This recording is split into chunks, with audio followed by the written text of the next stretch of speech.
Hey y'all, I'm Cindy. Welcome to Cindy Hart's Crochet Podcast, where we talk about crochet and crochet accessories. Except today is Sunday, October 20th, 2024. It is 11 nights to Halloween. Woo! And I'm going to read some stories to you between now and Halloween. Hopefully you can enjoy them. Some may be short, some may be longer. But hopefully they'll put a little spook into your night, a little fright into your night. Um, and I'll probably scare myself just sitting here reading them. So tonight, though, I'm starting out with some good tea. I'm just sitting here enjoying some tea. My tea is steeping at the moment, and the one I'm drinking tonight is Victorian London Fog. It is a black tea by Harney and Sons. Victorian London Fog. And if I'm not mistaken, me and Mama got this at one of our favorite yarn and tea shops in Gadsden, Alabama, Taming of the Ewe. And anybody here in Alabama knows that name well, I'm sure. But this is, let's see what it says. The beverage, called London Fog, originated during the Victorian era. Traditionally, it is an Earl Grey served with steamed milk. This blend evokes the aroma of a London fog with hints of vanilla and lavender, and it is very good. And it does have, let's see, the ingredients are black tea, oolong tea, lavender, vanilla flavor, and natural bergamot oil, and it is very good. So I am steeping myself some in my pumpkin cup, and I love my Pampered Chef little bird. So I put my tea in there, and it's got the cap to cover it, except it's not big enough to cover this cup. But I'm gonna let it steep another minute, and then you turn the little bird over, and you don't leak. You don't leak your tea out, or you don't leak the drips off of it. So I'm going to let that steep another couple of minutes while I start my story with you. Actually, I may have to have a little sippy sip of that before we get started.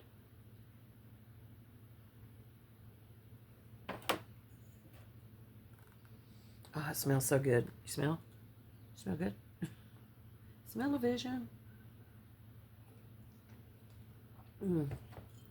It's so good. I love that tea. I've got several that I'm going to share with you during this reading time. But tonight, 11 nights till Halloween, I will start off with a sort of short story by Edgar Allan Poe, written in 1842. It is The Masque of the Red Death. The Red Death had long devastated the country. No pestilence had ever been so fatal. Blood was its avatar and its seal, the redness and the horror of blood. There were sharp pains and sudden dizziness, and then profuse bleeding at the pores with dissolution.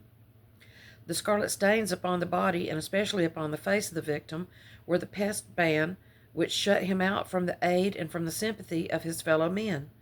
And the whole seizure, progress, and termination of the disease were the incidents of half an hour. But the Prince Prospero was happy and dauntless and sagacious. I'm Southern, so some of these words are going to come out just funky. When his dominions were half depopulated, he summoned to his presence 1,000 hale and light-hearted friends from among the knights and dames of his court, and with these retired to the deep seclusion of one of his castellated abbeys. This was an extensive and magnificent structure, the creation of the prince's own eccentric yet august taste. A strong and lofty wall girdled it in. This wall had gates of iron. The courtiers, having entered, brought furnaces and massy hammers and welded the bolts. They resolved to leave means neither of ingress or egress to the sudden impulses of despair or of frenzy from within. The abbey was amply provisioned. With such precautions, the courtiers might bid defiance to contagion. The external world could take care of itself. In the meantime, it was folly to grieve or to think. The prince had provided all the appliances of pleasure. There were buffoons, there were improvisatori, there were ballet dancers, there were musicians, there was beauty, there was wine. All these in security were within. Without was the Red Death. It was toward the close of the 5th month of his seclusion, while the pestilence raged furiously, that the Prince Prospero entertained his friends at a masked ball of unusual magnificence. It was a voluptuous scene, that masquerade, but first let me tell of the rooms in which it was held. There were 7, an imperial suite. The apartments were so irregularly disposed that the vision embraced but little more than one at a time. There was a sharp turn at every 20 or 30 yards, and at each turn a novel effect. To the right and left, in the middle of each wall, a tall and narrow Gothic window looked out upon a closed corridor which pursued the windings of the suite. These windows were of stained glass whose color varied in accordance with the prevailing hue of the decorations. So ill-prepared. Except I want to have another little sip of my tea. So you turn your little bird over. This is by the, I can't remember. Pampered Chef. That's who it's by. As I prepare my page for turning.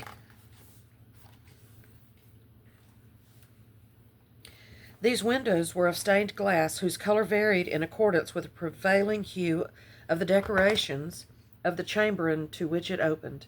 That at the eastern extremity was hung, for example, in blue, and vividly blue were its windows. The second chamber was purple in its ornaments and tapestries, and here the panes were purple. The third was green throughout, and so were the casements. The fourth was furnished and lighted with orange. The 5th with white, the 6th with violet.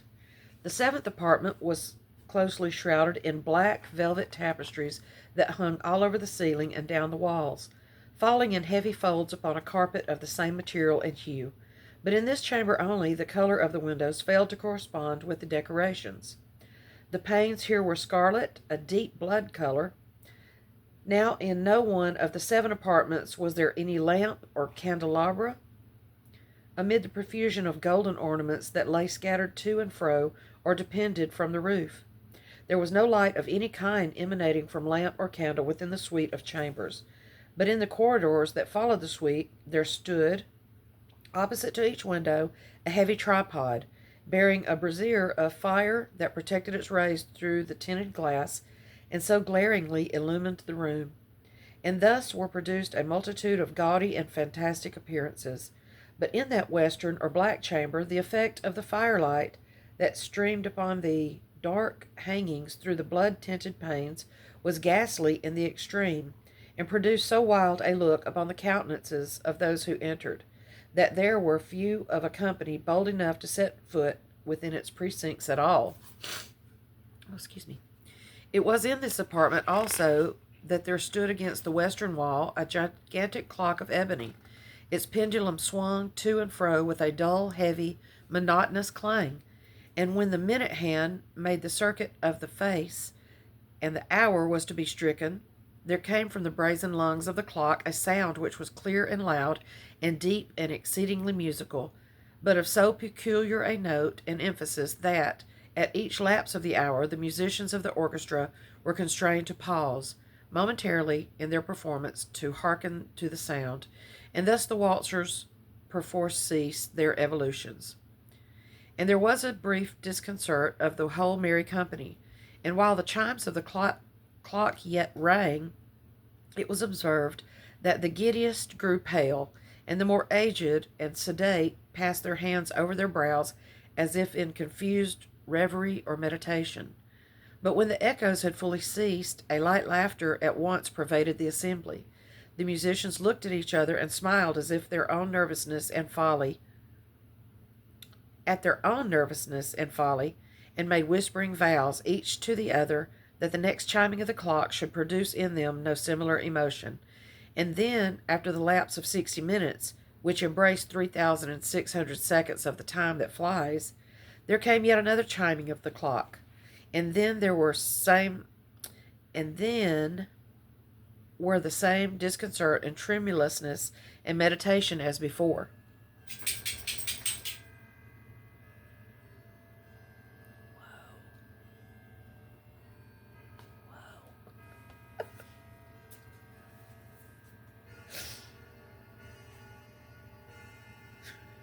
How spooky was that?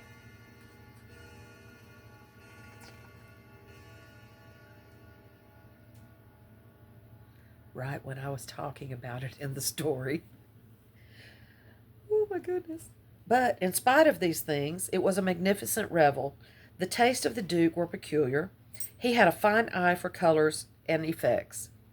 His plans were bold and fiery, and his conceptions glowed with barbaric luster. There are some who would have thought him mad. His followers felt he was not. It was necessary to hear, see, and touch him to be sure that he was not. He had directed in great part the movable embellishments of the 7 chambers upon occasion of this great fete, and it was his own guiding taste which had given character to the masqueraders. Be sure they were grotesque. There were much glare and glitter, piquancy and phantasm. There were arabesque figures with unsuited limbs and appointments. There were delirious fancies such as the madman fashions. There was much of the beautiful, much of the wanton, much of the bizarre, something of the terrible, and not a little of that which might have excited disgust. To and fro in the 7 chambers there stalked, in fact, a multitude of dreams. In these the dreams writhed in and out, taking hue from the rooms, and causing the wild music of the orchestra to seem as the echo of their steps. And, anon, there strikes the ebony clock which stands in the hall of the velvet, and then, for a moment, all is still, and all is silent, save the voice of the clock. The dreams are stiff frozen as they stand, but the echoes of the chime die away. They have endured but an instant, and a light, half-subdued laughter floats after them as they depart. And now again the music swells, and the dreams live, and writhe to and fro more merrily than ever, taking hues from the tinted windows, through which stream the rays from the tripods. Time for a sip. This tea is so delicious. But to the chamber which lies most westwardly of the 7, there are now none of the maskers who venture, for the night is waning away, and there flows a ruddier light through the blood-colored panes, and the blackness of the sable drapery appalls. And to him whose foot falls upon the sable carpet, there comes from the near clock of ebony a muffled peal more solemnly emphatic than any which reaches their ears who indulge in the more remote revelries of other apartments. But these other apartments were densely crowded, and in them beat feverishly the heart of life, and the revel went whirlingly on, until at length there commenced the sounding of midnight upon the clock, and then the music ceased, as I have told, and the evolutions of the waltzers were quieted, and there was an uneasy cessation of all things as before. But now there were 12 strokes to the sounded by the bell of the clock, and thus it happened that more of thought crept, with more of time, into the meditations of the thoughtful among those who revelled, and thus too it happened, perhaps, that before the last echoes of the last chime had utterly sunk into silence, there were many individuals in the crowd who had found leisure to become aware of the presence of a masked figure that had arrested the attention of no single individual before, and the rumor of this new presence having spread itself whisperingly around, there arose at length from the whole company a buzz, or murmur, expressive of disapprobation and surprise, then finally of terror, of horror, and of disgust. In an assembly of phantasms such as I have painted, it may well be supposed that no ordinary appearance could have excited such sensation. In truth, the masquerade license of the night was nearly unlimited, but the figure in question had gone beyond the bounds of even the prince's indefinite decorum. There are chords in the hearts of the most reckless which cannot be touched without emotion. Even with the utterly lost, to whom life and death are equally jests, there are matters of which no jest can be made. The whole company, indeed, seemed now deeply to feel that in the costume and bearing of the stranger neither wit nor propriety existed. The figure was tall and gaunt, and shrouded from head to foot in the garments of the grave. The mask that concealed the visage was made so nearly to resemble the countenance of a stiffened corpse that the closest scrutiny must have had difficulty in detecting the cheat. And yet all this might have been endured, if not approved by the mad revellers around. But the murmur had gone so far as to assume the type of the Red Death. His vesture was dabbled in blood, and his brow, with the features of the face, was besprinkled with the scarlet horror. When the eyes of Prince Prospero fell upon this spectral image, which, with a slow and solemn movement, as if more fully to sustain its role, stalked to and fro among the waltzers, he has seemed to be convulsed,